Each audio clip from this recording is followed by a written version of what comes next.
আকাশবাণী আগরতলা। নমস্কার শ্রোতা বন্ধু, আপনাদের সবাইকে আরও একবার স্বাগত জানাচ্ছি আমাদের সংবাদ বিভাগের আজকের আলোচনামূলক অনুষ্ঠান আজকের প্রসঙ্গতে।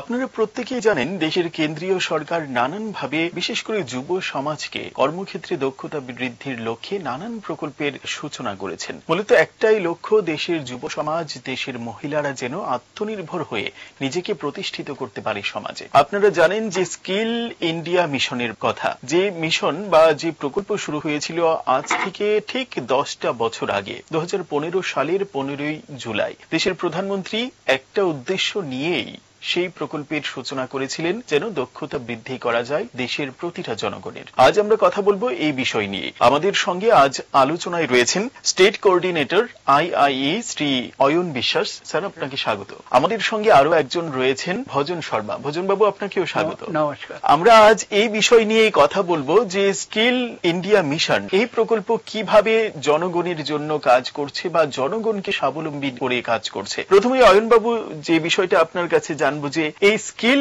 ইন্ডিয়া মিশন সম্পর্কে আমরা প্রত্যেকেই কম বেশি জানি না, যেহেতু আজ আমরা সেই বিষয়টা নিয়ে কথা বলবো, তো প্রথমেই যদি এর মূল উদ্দেশ্যটা আপনি সংক্ষেপে একটু তুলে ধরেন। স্কিল ইন্ডিয়া মিশন শুরু হয়েছিল 2015 সালে আমাদের মাননীয় প্রধানমন্ত্রী নরেন্দ্র মোদীজির নেতৃত্বে। এটা ministry of skill development and এন্টারপ্রেনিউরশিপের অধীনে এই প্রকল্প শুরু হয়েছিল। আজকে এই 2025-এ এসে 10 বছর পূর্তি হয়েছে। তো স্কিল ইন্ডিয়া মিশনের যে উদ্দেশ্যটা ছিল, এটা ছিল আমাদের দেশে যারা আনএমপ্লয়েড ইউথ আছে ওনাদেরকে কারিগরি এবং পেশাগত শিক্ষায় প্রশিক্ষণ দিয়ে সেলফ এমপ্লয়েবল প্লাস এমপ্লয়েবল করার একটা উদ্দেশ্য, এক কথায় স্বাবলম্বী করার জন্য, যাতে ওরা ট্রেনিং পেয়ে, পেশাগত বা কারিগরি শিক্ষায় ট্রেনিং পেয়ে, শর্ট টার্ম ট্রেনিং পেয়ে ওরা যাতে কোথাও গিয়ে জব অ্যাপ্লাই করতে পারে, জব পেতে পারে, অথবা নিজে কোনো উদ্যোগ শুরু করে নিজেকে স্বাবলম্বী করতে পারে। এটাই ছিল এটার উদ্দেশ্য। এই মিশনের আন্ডারে অনেকগুলো স্কিম আছে, যেরকম ধরুন PMKVY, DDUGKY, RPL, এই ধরনের স্কিমগুলো এই প্রকল্পের আন্ডারে। মূল উদ্দেশ্য যেটা আমাদের মিশন, যেটা এটা হচ্ছে আমাদের স্কিল এন্টারপ্রেনিউরশিপ এবং স্কিল ডেভেলপমেন্টকে প্রমোট করা এবং সাপোর্ট করা। কিভাবে? Through training, through consultation, through education. ঠিক আছে। এছাড়া আমাদের যারা আনএমপ্লয়েড ইউথ আছে, মহিলা আছে বা ডিসএডভান্টেজ গ্রুপ আছে, তাদেরকে আমরা ক্যাপাসিটি বিল্ডিং করে আমরা ওদেরকে এমপ্লয়েবল করার জন্য সাহায্য করি। কিভাবে? সেটা কিভাবে? ট্রেনিং এর মাধ্যমে, এডুকেশন বা কনসালটেশনের মাধ্যমে। আমাদের ত্রিপুরাতে আমরা যে কাজগুলো আমরা এই থ্রুতে করা হচ্ছে, বিভিন্ন প্রজেক্টে আমরা কাজ করছি।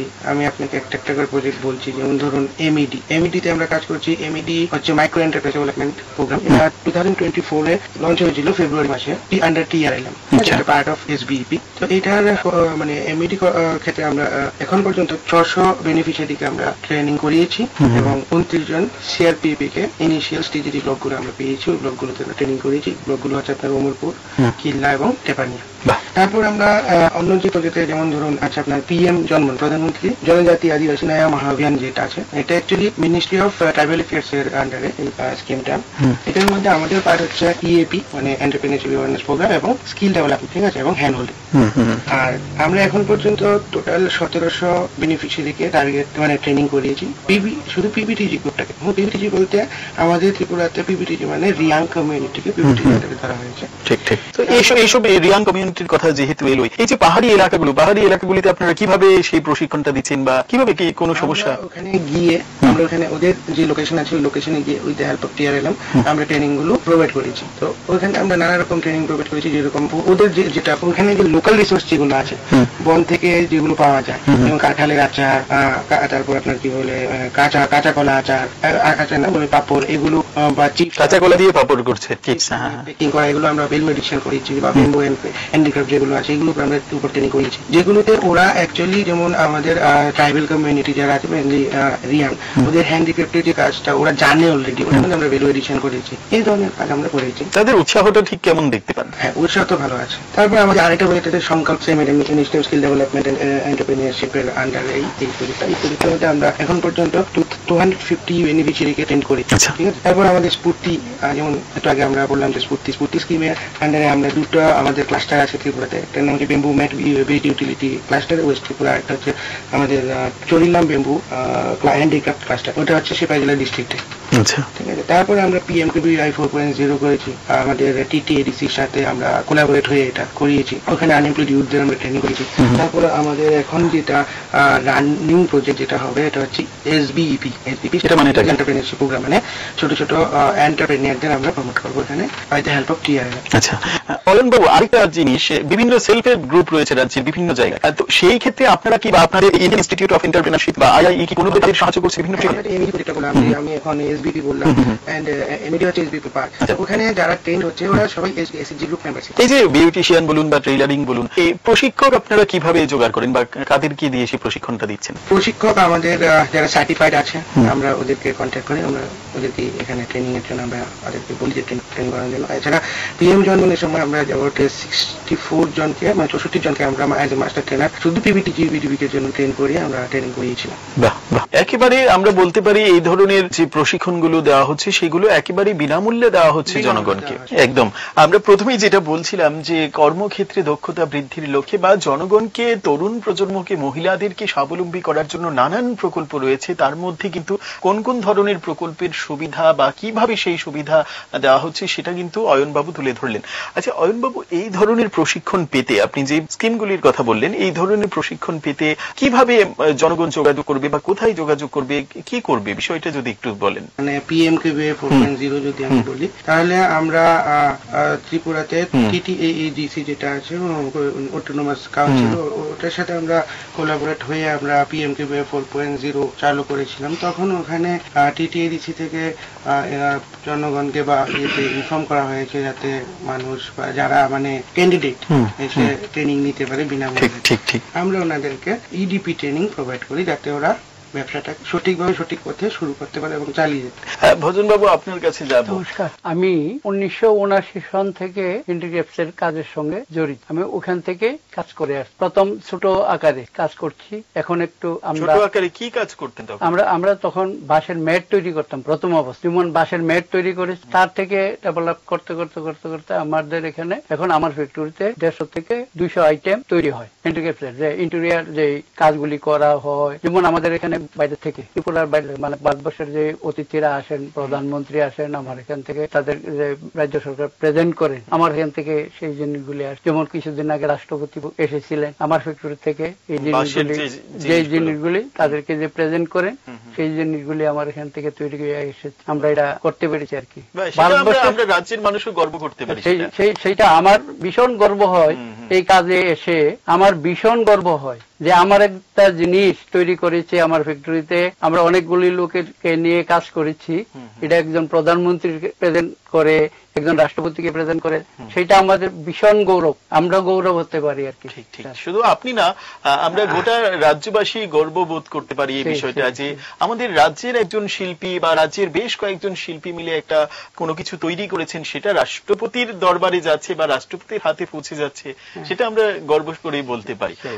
ভজন বাবু, আপনি সরকারি সাহায্য সহযোগিতা কিভাবে পেয়েছেন? বা তখন আমি স্যার ওই যে যখন আমি কাজটা শুরু করি তখন আমাদের বেম্বু মিশন, ত্রিপুরার বেম্বু মিশন আমাদেরকে একটু ডেকে এনেছে যে আপনারা তো কাজ করছেন, আমরা আপনাদেরকে আর একটু ডেভেলপ করার জন্য কিছু একটা করছি। তখন বেম্বু মিশন আমাদের একটা স্কিম তৈরি করে দিয়েছে পূর্তি একটা ক্লাস্টার হিসেবে।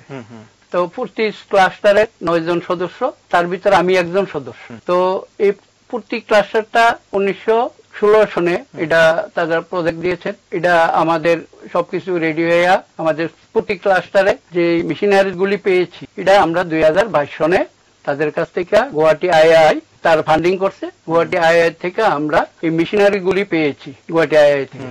তারপর থেকে আরো উন্নতি হয়েছে, আমাদের এরিয়ার লোকগুলির আরো উন্নতি হয়েছে। যে যেমন আমাদের আড়ালিয়াতে আছে একটা স্পোক, মোহনপুরে আছে 8খানা, সবাই ডেভেলপড হয়েছে। যেমন আমার ছেলেরা মাস্টার ডিগ্রি কমপ্লিট করার পরে যখন এই মেশিনারি আমার ফ্যাক্টরিতে আসলো, ওরা এই কাজের সঙ্গে যুক্ত হয়েছে, আমার 2 জন ছেলে, ওরা এই কাজের সঙ্গে যুক্ত হয়েছে। মানে দেশের প্রধানমন্ত্রী কিন্তু এটাই চাইছেন যে যুবকরা যেন কোনোভাবেই অলসতা বা অবসর না থাকে, প্রত্যেকেই যেন নিজের কর্মকে বেছে নেয় এবং স্বাবলম্বী হয়ে ওঠে, তাই তো? আমাদের প্রধানমন্ত্রীজি, যশস্বী প্রধানমন্ত্রীজি যেদিন বলেছিলেন যে কুটির শিল্প তোমরা যদি কোনখানে করো, কুটির শিল্প মানে আপনারা কাউকে প্রেজেন্ট করবেন কোনো কিছু, এই সাজেশনটুকু যখন আমাদেরকে দিয়েছেন তখন থেকে আমাদের বিজনেসটা আরো ডেভেলপড হয়ে গেছে। যে এখন সাধারণ মানুষ কোনো কিছু প্রেজেন্ট করতে গেলে হ্যান্ডিক্যাপ্ট, বাঁশবেতের যে জিনিসটা তৈরি হয় গ্রামের সাধারণ লোকেরা যেটা তৈরি করে, এটা যাতে প্রেজেন্ট করলে একদম গ্রামের 2-4 কিছু মহিলারা কিছু পয়সা পা, বেকার ছেলেরা কিছু পয়সা পা, যাতে আমরা ডেভেলপ। আপনার কারখানাতে মহিলা কোনো কর্মচারী রয়েছে যারা মহিলারা? হ্যাঁ, আমাদের মহিলারাই সবচেয়ে বেশি কাজ করেন আমাদের কারখানাতে। বাঁশবেতের কাজরা, যে হ্যান্ডিক্যাপ্টের কাজরা, মহিলারাই মনে করেন। আর যদি হিসাবে করেন 60% মহিলারা কাজ করেন আর 40% পুরুষরা আমরা কাজ, এই কাজের সঙ্গে যারা জড়িত। আর মহিলারা কাজের ফাঁকেও আমাদের কাছে এসে আমাদের অনেকগুলো কাজ ওরা করে দেন, ওরা এর বিনিময়ে কিছু পয়সা পান, আমরাও পয়সা পাই তাদের কাছ থেকে। কারণ আমি যুব সমাজ যেটা এখন বিভিন্ন ইয়ে থেকে, আমি যুব সমাজেও আমি একটা জিনিস বলতে চাই যে তোমরা লেখাপড়া শিখেছো, বেকার বলে ঘুরে লাভ নেই, তোমরা কিছু একটা করো, নিষ্ঠাবান ভাবে যদি কিছু একটা করো তাহলে স্বাবলম্বী হতে পারবেই, একদিন একদিন স্বাবলম্বী হবেই, বেকারত্বের যন্ত্রণা ঘুরতে হবে না। কারণ আমি আমার ছেলেদেরকে দিয়ে উপমা দিয়ে আমি বলতে পারি, ওরা যেমন কাজ করছে আরো 5টা লোককে কাজ দিয়ে বাঁচিয়ে রেখেছে, চালিয়ে রেখেছে। এক কথায় নিজের ইচ্ছা শক্তিটা থাকতে হবে এবং বিজনেসটার সততা থাকতে হবে। সত্যি তাই, সত্যি তাই, বিজনেসের সততার ভাবে করলে একদম সাফল্য হবেই হবে। ভজন বাবু, এই যে আপনি জিনিসগুলো তৈরি করছেন, বিক্রি কোথায় করছেন? বিক্রি আছে, আমাদের মার্কেট আছে। আমাদের এখানে ত্রিপুরাতে পূর্বাশা নামে একটা সেলস আউটলেট আছে ত্রিপুরা গভর্নমেন্টের, পূর্বাশার কাছে আমরা বিক্রি করছি। তারপরে আমি গুয়াহাটিতে কতগুলি, গুয়াহাটি আসাম গভর্নমেন্টের কতগুলি এম্পোরিয়াম আছে, তাদের কাছে আমি বিক্রি করছি। কেরালাতে আমার মাল যায়, কেরালাতে সরগালয়া নামে কেরালা গভর্নমেন্টের একটা সংস্থা আছে, ওখানে আমরা বিক্রি করতে পারছি। বিভিন্ন মেলা বাণিজ্য, মিনিস্ট্রি অফ টেক্সটাইল থেকে বিভিন্ন ফান্ড দেয়, বিভিন্ন এনজিও গুলিরে, বিভিন্ন ইয়ারে, ওই তাদের মাধ্যমে যে মেলা বাণিজ্যতে আমরা যাই, প্রচুর মাল বিক্রি হয়। আমার যা অর্ডার আছে আমরা সেটা ফুলফিল করতে পারি না। তার জন্য আমি আগামী আমাদের মা বোনদেরকে, ওই যে ছেলে মেয়েদেরকে, শিক্ষিত ছেলে মেয়েদেরকে আমি বলবো যে এই কাজের সঙ্গে যাতে ওরা একটু জড়িত হয়ে দেখুক ওদের কি এই কাজটাতে কতটুকু সম্মান।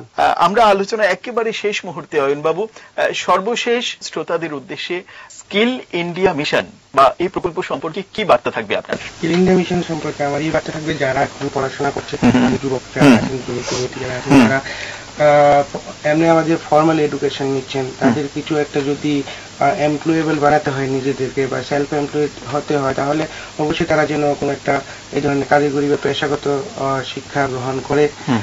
এটা শুধু মানে যেখানে PMKVY বা এই ধরনের কোনো ট্রেনিং এর সুযোগ পাবে, তারা যাতে ট্রেনিং গুলো নেয় এবং নিয়ে যাতে তারা নিজের পায়ে নিজে দাঁড়াতে পারে, স্বাবলম্বী হতে পারে, এটা আমার মত। অনেক অনেক ধন্যবাদ অয়ন বাবু এবং ভজন বাবু, আপনাদের দুজনকেই। এতক্ষণ আমরা কথা বলছিলাম স্কিল ইন্ডিয়া মিশন প্রকল্পে রাজ্যের জনগণ কিভাবে উপকৃত হচ্ছে। আমাদের সঙ্গে আজ আলোচনায় ছিলেন স্টেট কোঅর্ডিনেটর IIE অয়ন বিশ্বাস এবং সঙ্গে ছিলেন শ্রী ভজন শর্মা। আমাদের আজকের এই আলোচনা এখানেই আমরা শেষ করছি। নমস্কার।